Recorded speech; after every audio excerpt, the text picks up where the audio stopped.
Welcome to Unskooler, India's leading e-learning platform.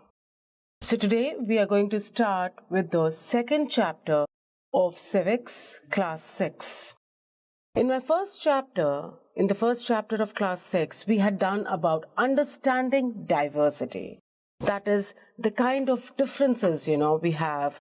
And we looked at the positive aspects of differences. That is, when we have differences, we are not very same, and we are different in culture, we are different in language, we are different in our environment, the way we are brought up, in gender, in caste, in religion, and we can learn a lot from each other.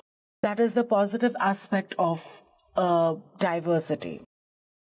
Then we went on to look at the negative aspects of diversity. That is, people are, just kind of treating you in a different manner just because you are not as much, you're not like them or just same as them. So here we are going to continue with the concept of diversity, which is leading to discrimination.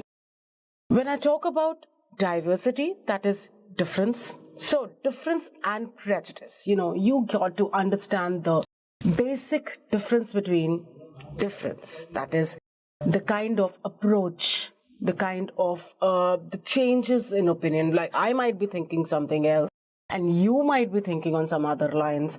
But that doesn't mean you are wrong or I am wrong. You cannot generalize. So that is a difference, okay? But when difference is leading to prejudice is, thinking negatively about something or somebody, you kind of form prejudices. Like something which is having a negative, aspect to it or negative thinking.